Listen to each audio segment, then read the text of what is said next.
Dynamic blessings to all of you. And I know you're having a wonderful day because there's a tremendous amount of wonder and awe within you.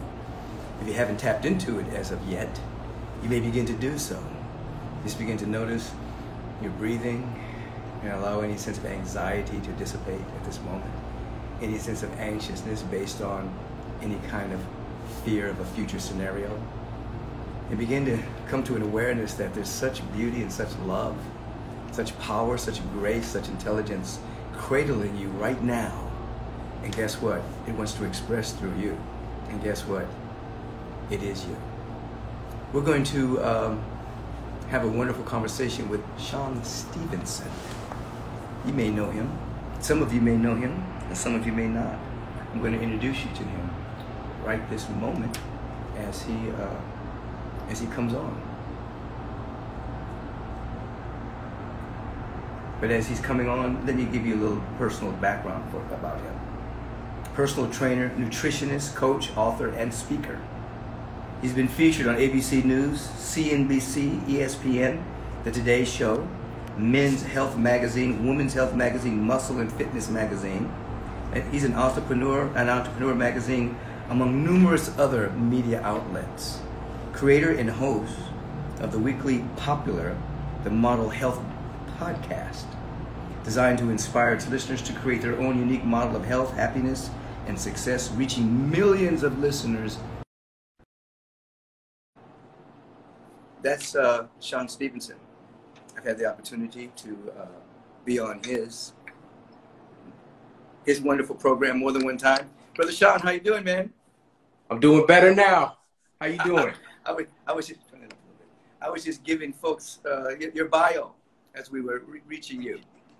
And you make everything sound better than it is. The Model Health Show, man, you're reaching millions of people, man. Yeah, it's powerful. I mean, I would have never in a million years thought that it would have the reach that it does. But I'm grateful. Because you didn't have the attachment to it, it was able to unfold greater than your imagination.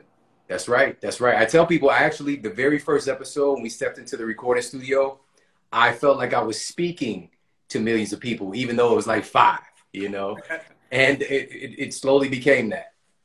And that's how we have to roll.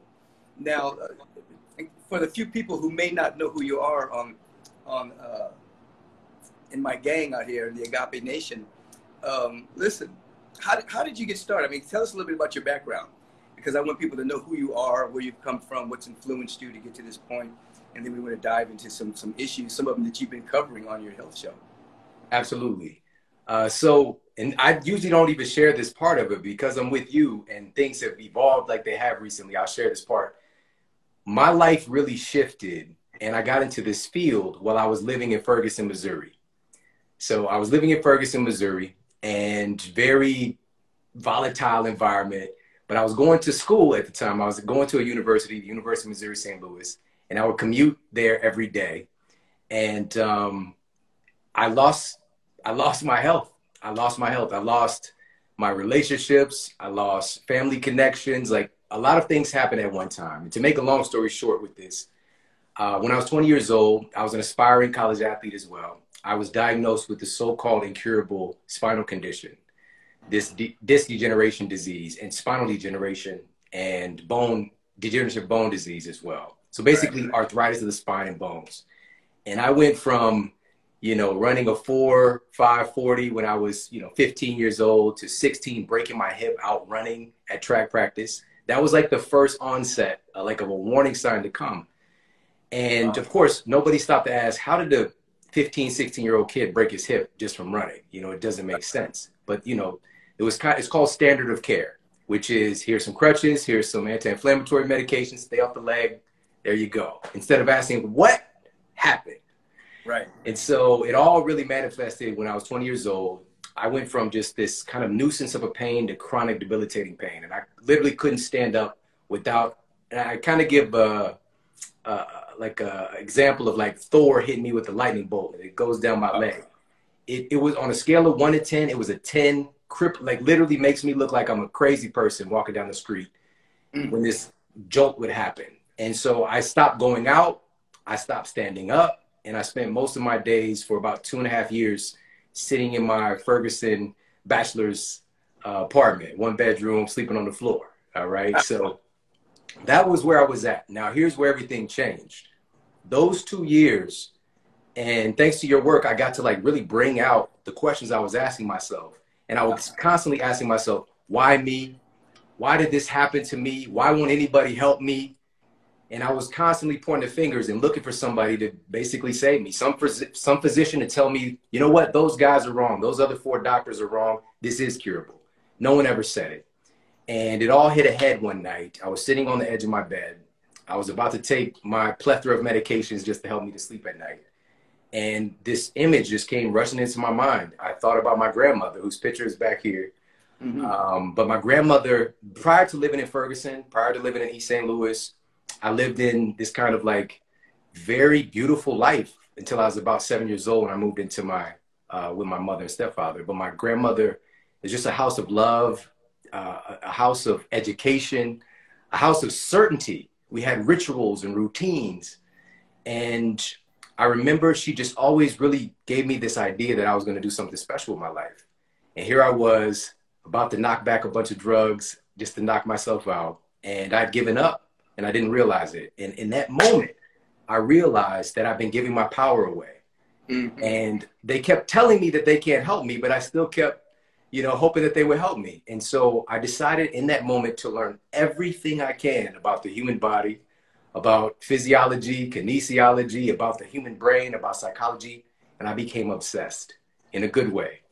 And long story short, about 6 weeks later, this chronic debilitating pain, I couldn't even sleep at night.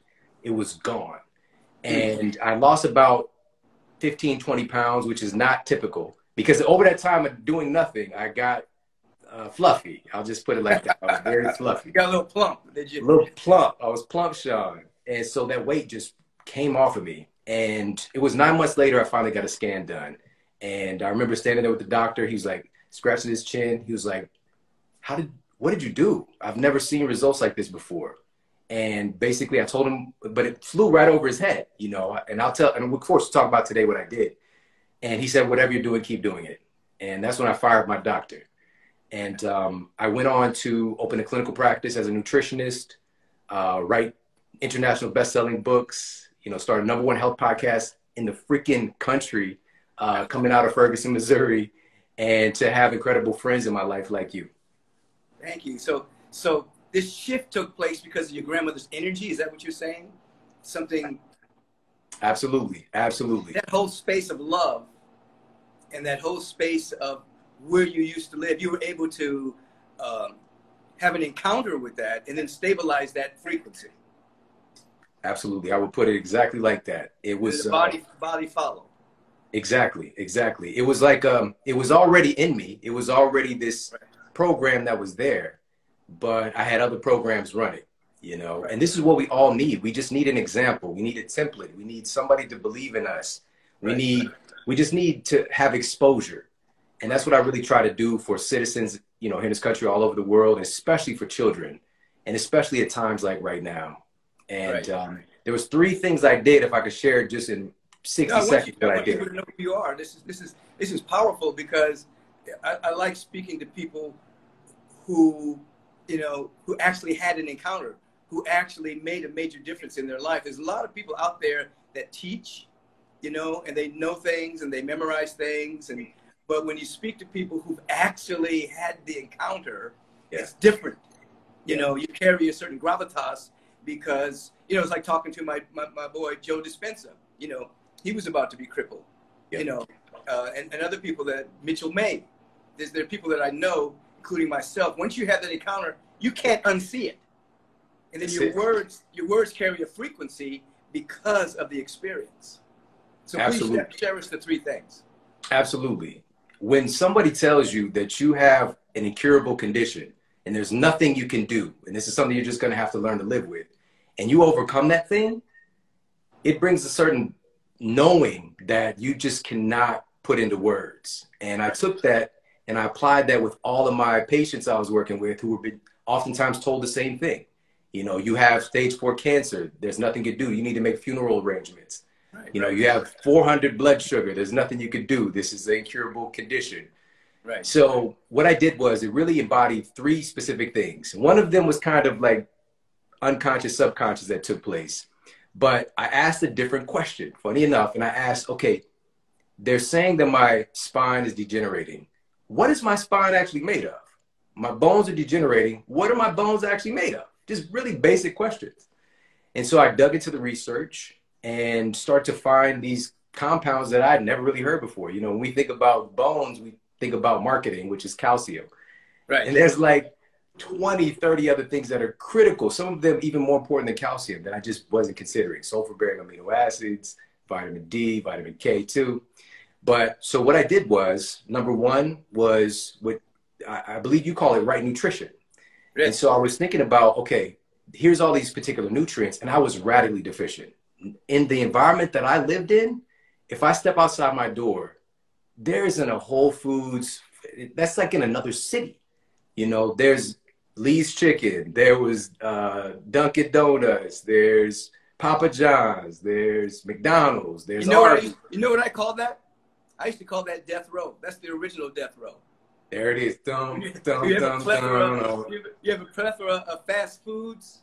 That's death row. And you're bringing up, I'm going to let you finish, but you're bringing up an interesting point. And that is when we look at the African-American community, who has a much higher rate of diabetes, cancer, high blood pressure, et cetera, et cetera, et cetera. The environment is a food desert very often.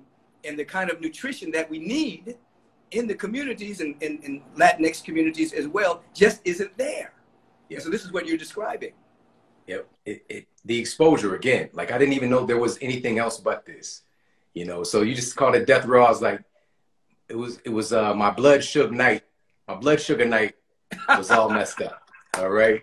So that was the number one thing, is becoming aware of these things. And again, I happened to have some exposure. There was a girl that I happened to be talking to, a woman, and she was in chiropractic college at the time. And she took me to Wild Oats. You know, shout out to Wild Oats back in the day before Whole Foods scooped them up. And I was just like, what is this world? What is this juice? You know, all this stuff. And I would go to Wild Oats and just spend hours a day in there reading books, sitting at the counter, you know, and this was like, you know, going on about 20 years ago. And to have this in Missouri as well was very rare. There was one Whole Foods, one Wild Oats in the entire, and this is a very big city. So that was number one. I started to infuse my cells with all of these things I was deficient on. So that's number one. Number two was movement. I was afraid to move. And the worst thing that you can do is to do nothing when it comes to the body, because not only was my spine atrophying, everything else was beginning to atrophy. Right. And I just started where I was at, which was literally just walking, limping a little bit, but just walking. After 2 weeks, I started to like get on an elliptical machine, started jogging a little bit. Eventually, I was able to pick up the weights. And I came across a study, and this study was actually done on racehorses. And this is like a $1 billion industry, by the way. It's super weird. But what they found was they were trying to increase the bone density of the horses, because if they break a bone, like that's tens of millions of dollars of loss. And so what they did was they had a control group of horses they did nothing with. They had a study group they gave supplements to. And then they had another group. And by the way, the study group given the supplements had an increase in their bone density. But the other group that they gave supplements to and walked the horses had an even higher increase in their bone density. You got to assimilate. You got to assimilate what you put in your body. If you're not moving around, the assimilation is less. Yes. That's what exercise really is. The word exercise is very similar to the word exorcise. Right. To get stuff out of you and also to assimilate. That's another thing. Exercise is really about assimilation of nutrients. So that was number two. And the third thing was once I started doing things differently in my day-to-day life, and this is a big quote that comes from my book, Sleep Smarter. A great night of sleep starts the moment you wake up in the morning. And little did I know the things that I was doing during the day were helping me to sleep better at night. My greatest nemesis at this time for 2 years was sleeping. And I would sleep maybe a couple hours here or there, but I was in so much pain. If I changed position, it would wake me up. It was a nightmare. And once I started, if you're not sleeping well, you're not healing well. And once I started to sleep, it was like a snowball effect. And so those were the three things, the three tenets that really helped me to go from, you know, the so-called incurable condition to completely reversing the issue and being able to impact the lives of millions of people. Right. And now you are a model health being. I mean, you recently had something happen with your body temple, and you regenerated. You used everything you knew already and regenerated your temple back to a really powerful level of fitness. When I was at your house, when was that? A month ago or so, when we filmed your program. It's a blur. It's a blur, Michael. Yeah, yeah. You were in great health. You're in great health. Yeah. And yeah. It was the templates there, you know. Yeah. And back 20 years ago, I injured myself from deficiency and from deprivation and from ignorance. Right. And I injured myself recently, literally the first week of 2020, from a trauma, you know, from an impact, from something happening. Right. And even your body's kind of like, there's always this seesaw effect taking place. There's things ebbing and flowing. And if one thing is off, the whole thing can come down a lot easier, you know? Right. And that's the importance of like having our practices of meditation, of self-reflection, of introspection, of just being able to, because you can't really see a lot of times. We get so caught up and the thing is, I was working on my next book, just ravenous about it, so passionate about it. It's very difficult to write a book of this capacity with 700 peer-reviewed journals and stay healthy, you know? But because I felt good and I was loving what I was doing, I was still neglecting some of the laws of the body, which is like being at the computer. Even if I had a standing desk, I was going for it. Just doesn't balance out. Right. So, yeah. Do you use those computer glasses that block the radiation from coming in your face? I got so many toys, Michael. I got all that stuff. I just ordered them for my staff. I make sure my staff has them, so because they're on the computer for a long period of time. Yeah. So the body. So you didn't neglect the body, but you were doing so much work. Yeah. That your body kind of rebelled a little bit. Yes. It's a different kind of stress. You know, like there's that stress of like, you know, there's maybe work stress, relationship stress, financial stress, whatever the case might be. But that pours into your overall stress load. Right. And that's what people aren't really talking about right now. They talk about, oh, we're trying to stop a viral load. Well, there's some other loads that have a lot more clinical evidence. And one of those being a stress load, toxin load. All of those things make us more susceptible to a virus. Right. You know, and also make us more susceptible to injury. You know, so that's what happened. But the great gift that I took from that experience was even more patience. I came from if there was one positive quality that was not present in my upbringing, was patience. It was not there. We were a very impatient Stevenson gang that I grew up with. And so today, even, you know, as I feel 1,000% better, I'm still taking my time and being patient and knowing that there's so much more to come. You know, I don't have to try to, you know, capture everything in one moment. Well, it sounds like what you're describing is kind of being in a flow of being where you are moment by moment, rather than being somewhere in the future when everything's going to be okay. When you finally get the goal that you're working for, it sounds like you're in the moment and appreciating what you're doing right now and allowing the outcome to form on basically what you're doing now. That's Zen. That's open-eye meditation. That's powerful. Incredibly powerful. So when did you get hip to the life visioning process? Wow, it had to be, when did you put it out? Because I'm thinking it's about 10 years ago. Probably, when I got it. Yeah, I know people are still getting hip to it now, and people are starting vision groups all over the world and things like that. But I know you had mentioned that you had stepped into that field. Yes, yeah. I'm thinking it was maybe about 10 years ago. It was whenever it came out. It was like when your favorite artist drops a new record. Like I was right there, you know, and I ordered it and I put it into action. And I shared this with you when we connected in Portugal, that number one is having the tools, but number two is actually doing the thing. Like you provided such a wealth of information. I'm just a person who actually applied it. And I think so many of us, like we just start collecting all of this stuff, kind of like I have all these different gadgets, but there's a lot less application than we really should be seeing, you know, like, and I'm a big fan of like, maybe pick one or two people you're following and like really dive in, you know, read their books, listen to their talks. Don't scatter yourself so much. Like listen to somebody who's actually gone before you and done the thing and just do what they said and apply it. And then next thing you know, I'm going from Ferguson, Missouri to hanging out with you in Portugal. And like, it just blew my mind. That was beautiful. But yeah, I agree. Because I'm a big proponent and encourager of practice. You know, you can read all the books you want, but you have to find some basic practice that you integrate into your life, and nothing's going to happen. You know, and so people say, you know, what are the advanced teachings? I said, well, the beginning teachings is to understand the laws of the universe, to understand life visioning, understand meditation. But the advanced teachings are simply practice, because that's like exercise. That's where you assimilate. If you don't practice, you don't assimilate what you think you're believing, and you just become a part of a book club. You have all these metaphysical books and health books in your library, but that's not going to heal you.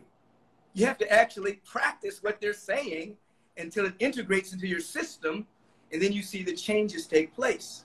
You know, because people, they'll come up to me. I did a wedding for a friend of mine, and it was for her daughter.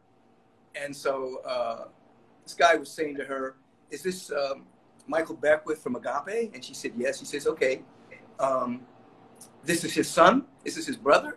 She said, no, that's him. She said, no. I'm not the person that started it, but this has got to be his relative, right? And she's saying, no, that's Michael Beckwith. She said, yeah, but he started that years ago. He should be like an old man by now. She said, no, that's him. She said, no, that's the same guy. That's the founder right there. He was saying, what? I don't believe it. You know, so he pulls me to the side and wants to know, you know, what my secret is. I said, I'm practicing what I'm teaching you. You know, I'm not doing anything special. I'm doing my meditation. I'm eating the best way that I know how in this moment. I'm supplementing my body.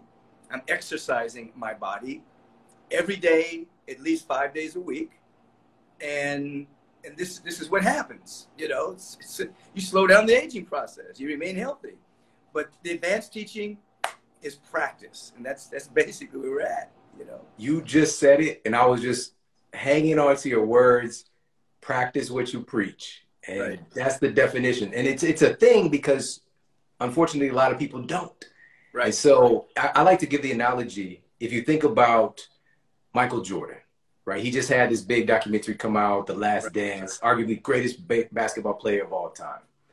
Now, if my man has been practicing all this time, and he's just like, you know what, I got this. I'm done practicing. And then the finals come. And then, you know, the next season comes. What's going to happen if he actually stops practicing? He's probably not going to perform as well when it matters most. Right. And this is the importance of practice, especially at times like right now. And I know for certain it's not always easy. It's not always easy to practice. It's not always easy to integrate things. But this is why I love your work. You always bring us back to that. And also, you know, finding some joy, finding a practice that brings you joy, that makes you like, oh, I can't wait. Let me just sit with this, you know? So, and understanding truly the greatest of any, if we look at any different field, they're continuing to work on themselves. They're continuing to practice. They're at no point like, I got this, maybe for a day, but you're always working on continuing to practice so that, again, it can come when you need it most, like times like right now. Well, you're right. Like times like right now, you know, we're dealing with so many issues. You know, you're dealing with the unveiling of systemic racism, which wasn't unveiled. It wasn't hidden from us as a black man growing up in the United States. This is old hat. You know what I mean? But it's a revelation to many people who didn't know that people of color had been under this kind of abuse since the Mayflower, you know what I mean? And so we have that issue going on. And then we have this virus, which has created more fear than death in terms of the fact that, I forgot what the latest statistics were according to the medical establishment, but like 97, 98% of the people who get COVID get over it, you know, but still, people are like deathly afraid. And something that Sue Morter and I were talking about recently is that the virus can't create a condition It finds a condition to live in. Mm. The virus doesn't have the power to create the condition that it lives in. It finds the condition. Yeah. And so the things that you're talking about, we're basically making our body temple not a healthy condition for a virus. You know, it's like it can't flourish there because the body's alkaline, fresh fruits, fresh vegetables, exercise, immune system is pumping, you know, but that part of the conversation is rarely heard on the news. All they're talking about is mask and hand washing. If ever heard on the news. Right. And this is something I've been studying the past few years, and I'm just really obsessed with it. And it's this field, and there's so much data in this field. It's called psychoneuroimmunology. Right. And how your psychology has a massive impact on the function of your immune system. Right. And with so many people not knowing that there was anything that they can do. Number one, when you feel like you're a victim. Number two, when your certainty is stripped away from you. Number three, when you are distanced from other human beings and isolated. I mean, man, what does that do to our psychology? What happens to babies if they don't get with their mama when they're first born? Crib death goes up, and they don't develop properly. So you take that as an adult, we're developed to some degree, but you do that to adults, psychologically, we become impaired. Emotionally, we become impaired. There's something anti-immune system about it. Yes. And if we can have all sides of this story expressed, you know, we're just getting one button pushed, just the fear button, that's it. And not to say that there aren't precautions to take, not to say that there aren't things that all of us can do during this time, but all we saw, which was so negligent and terrible. Somebody just typed in 99.9% of people get over the COVID. So my statistic was a little low. So this is what I'm about to share right here. So number one is we had a death toll ticker on major news. Not human, not taking people's lives into consideration. They're turning to digits. They're turning to a death toll to keep us in fear, but they don't have a live toll. They don't have the 18 million people who've confirmed cases who contracted COVID-19 who survived, and ask, okay, how are they okay? And let's do more of that. Basic stuff, like can we do both? But their job is not to steer away from this thing. It's to keep you in fear, to keep your eyeballs, unfortunately. But we have to take control of our minds and take control of our health, take control of our families' health, and stretch that out to our communities. It's the only way it's going to happen.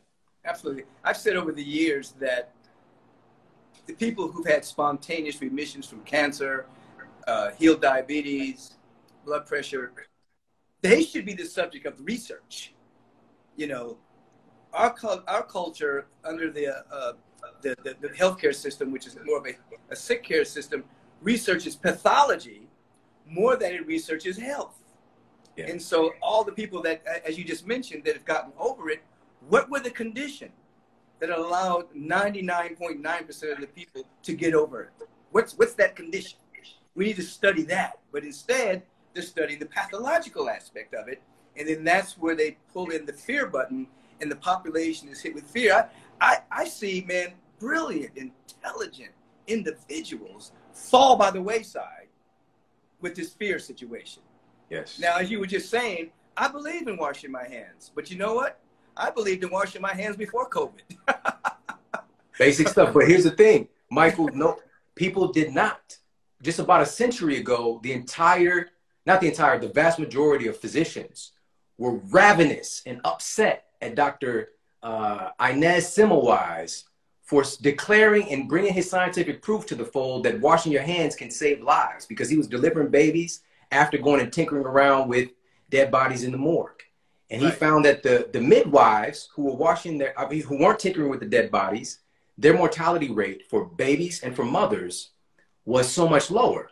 And so he investigated, he tested some things, he found that washing your hands, and they went nuts on him, called him a quack, called him a lunatic. Right. And today it's accepted as common practice, is considered normal. Right. Now the question is, what are we doing right now that we're going to look back on in the future and say, you know what, that was stupid. That actually didn't have any real weight as far as scientific evidence. And one of the things you just said is that our system, and this is the same way it's been for quite some time, and it hasn't changed. It's Right. based on pharmacology. When I initially went to school and I was going to, get into, I was doing pre-med because I wanted to be a doctor because of Bill Cosby. All right. Listen, I was pre-med too. I'm saying, so I was a psychobiology major at USC, and then I had a vast spiritual awakening. It shifted my whole perception and sent me down another track. So yeah, I was very interested in healing from that perspective. Yeah. See, yours is so much more enlightened. I just hated science, so I got But the great thing was life steered me back to what my dharma really is, my purpose. And I had to look at things from another angle, fortunately. The upperclassmen were obsessed with diagnosis and pathology. And what we're taught in school is pharmacology, like if this issue, prescribe this drug, basically. I mean, there's more to it. But when I was in school, nutrition was not required. I took nutrition in this big auditorium classroom, half filled, because other people, it was an elective, because I thought it had something to do with fitness. I didn't know that it had something to do with health, right? And my teacher, just looking at him, was not a very healthy person. But he was doing what he was teaching. He was doing the things, but he felt like, okay, I just need to do it harder. I know they're telling me to eat 7 to 11 servings of grains a day. I just need to do it more, even though it's giving me diabetes, So the thing is, the system itself is created in such a way that we have, like you said, very smart people, intelligent people, brilliant people. But if you take those very smart people and you teach them to do the wrong thing, they become world-class at doing the wrong thing. That's right. Dr. David Hawkins used to call that paradigm blindness. Because Dr. Hawkins with, I'm blocking the guy's name right now, but he got a Nobel Peace Prize, name's coming, for showing the efficacy of organic vitamin C on cancer cells. And when they were trying to bring this information... Pauling. Yeah, right. When they were trying to bring the information into the medical establishment, they wouldn't listen. And they called that paradigm blind. They were so trained in a certain way, they couldn't take all this body of evidence that mega doses of organic vitamin C, kill cancer cells. They couldn't even see it because they were so stuck in their training. Brilliant, intelligent, some borderline genius people couldn't break out of the paradigm and actually see what this man had gotten a Nobel Peace Prize for. And so what you're describing is paradigm blindness. This sounds very familiar because the same thing is happening right now. There's a Nobel Prize winning biophysicist out of Stanford University named Dr. Michael Levitt, who's come out and talked about some of the rational points with COVID-19. And he's just been like, but the thing is it's a lot of like everyday folks, they got a degree from McDonald's University, but then they're like, the Nobel Prize winner's wrong. He's got some other agenda. Instead of like, let's take this stuff into consideration. And let me share with everybody, this is a very powerful gift I'm going to share. It's not easy, but it will free you. When I go into the research, I'm going in looking to prove myself wrong. Right. That takes a lot of courage. It takes a lot of willingness to do something like that. But my wife has trained me on how to be wrong. I'm good at it. So that makes me look right.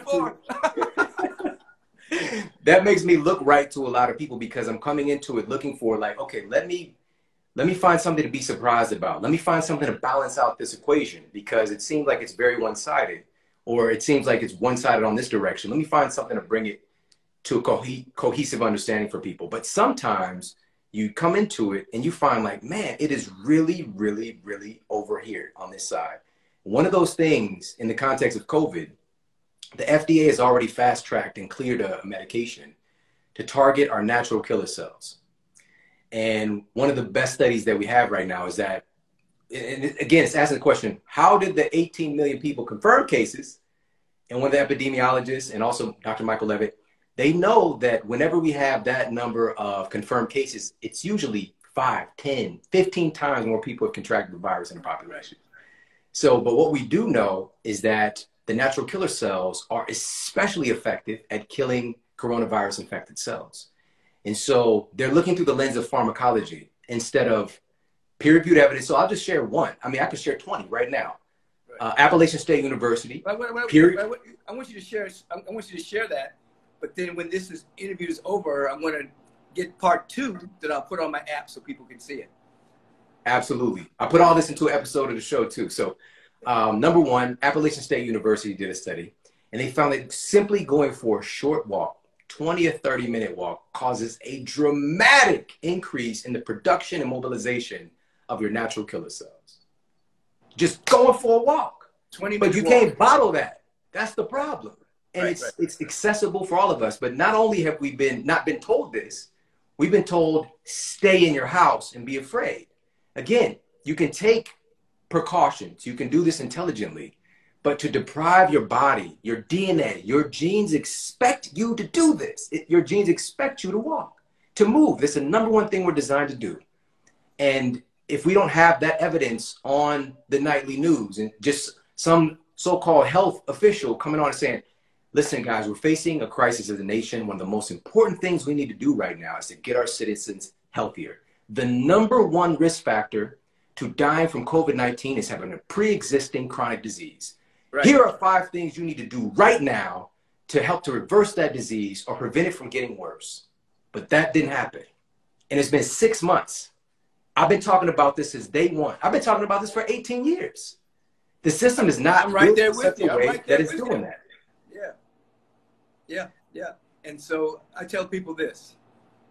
If you're watching the news more than you're doing your spiritual practice, or watching the news more than you're actually doing something that's healthy for yourself, then you're bringing trouble upon yourself. You know, that you should watch the news cycle once, twice a day just to see what's up in the world of phenomena, you know, so you're alerted to what's going on. But most of the time, you should be doing exactly what we're talking about here, taking care of yourself, you know, doing some meditation, doing some prayers, studying, eating the proper food, walking around the block. You know, people are making fun of the extra COVID-15, like they gained 15 pounds during COVID. That's not funny. That's not a joke. It's real. It's real. I mean, basically, you know, I've said from the beginning that you want to say to yourself, the question you want to ask yourself is, who do I want to be when things not go back to normal, because they're never going to go back to normal that way again. Yeah. But who do I want to be as this thing progresses? Yeah. And then you begin to hear from the universe where you can grow. Yes. Health-wise, mentally-wise, emotionally-wise, physically-wise, so that you're actually becoming a better version of yourself, not a worse version of yourself during this crisis.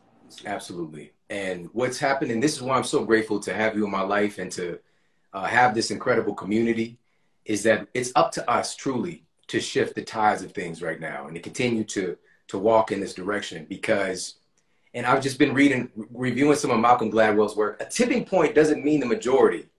No. It just means a certain number of people manifest the right way of thinking and start to go, because everything has been directing us away from ourselves. Right. And so turning within.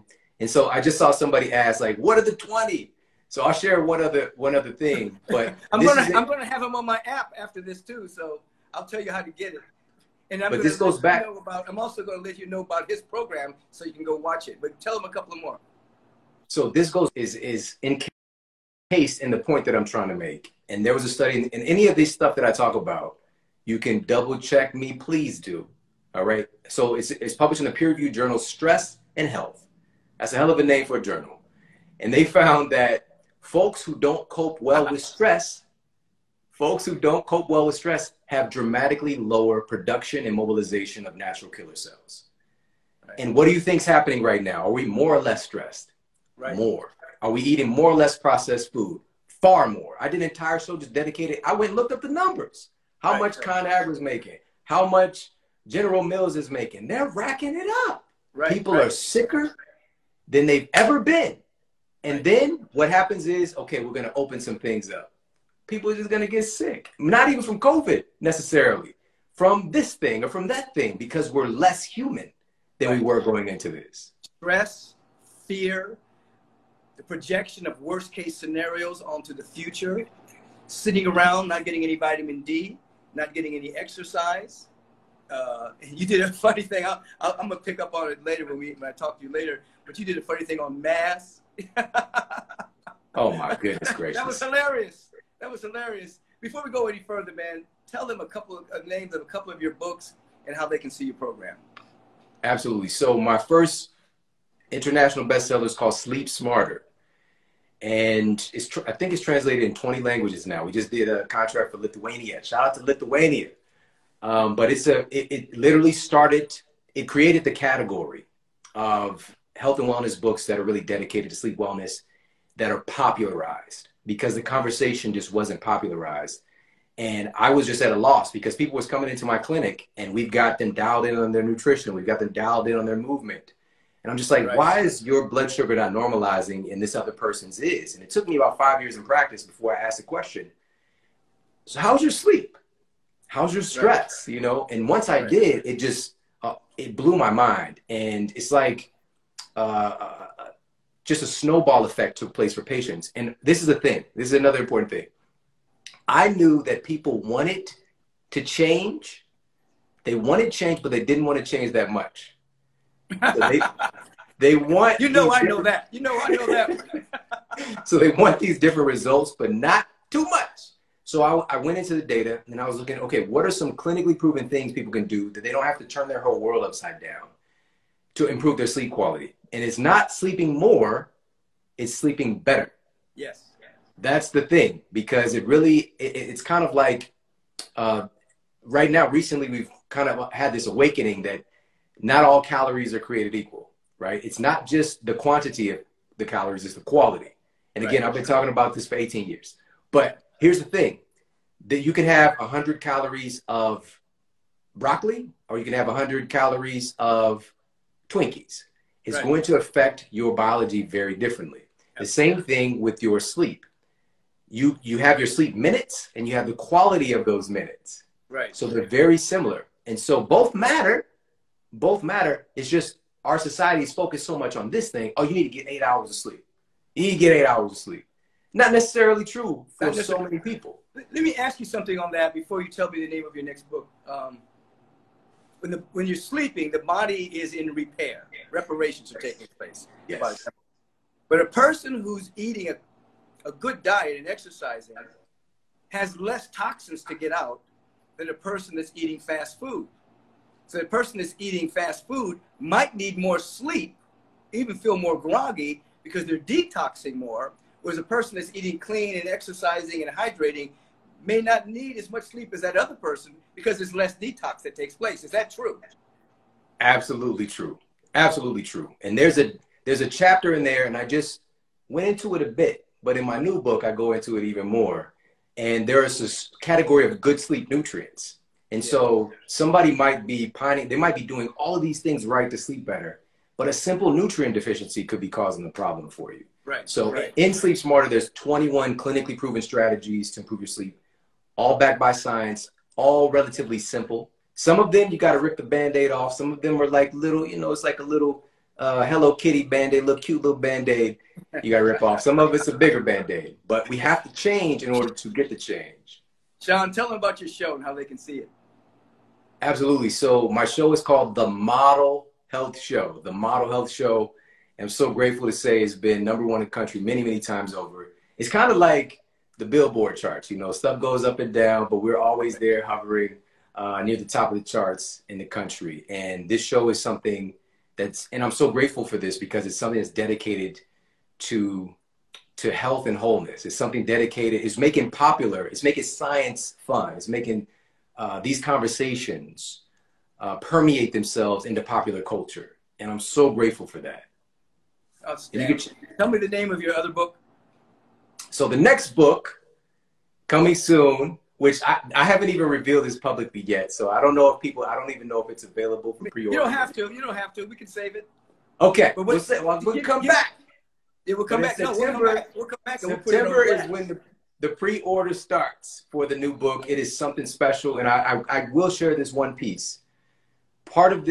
So many things that are within this book have come to pass recently in our society. I did a section in this book, and I shared this with you, Michael, and how our health affects our social relationships, how our health affects our relationships between those who are entrusted to serve and protect and those who are the citizens of the particular community.